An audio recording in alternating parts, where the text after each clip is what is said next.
الولايات المتحدة سنة 1922 بدأوا يستقبلوا النساء.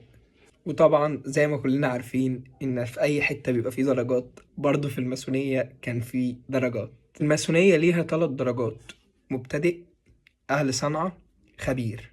هنشرحهم درجة درجة. هما بيخلوه يقول قسم، بيلبسوه لبس معين ويبتدي يقول القسم بتاعهم. أول ناس كانوا في الماسونية كانوا مؤمنين جدا إن روح الإنسان بتسقط من فوق، يعني بتسقط من مكان كوني وبتيجي في جسم الإنسان قبل الولادة.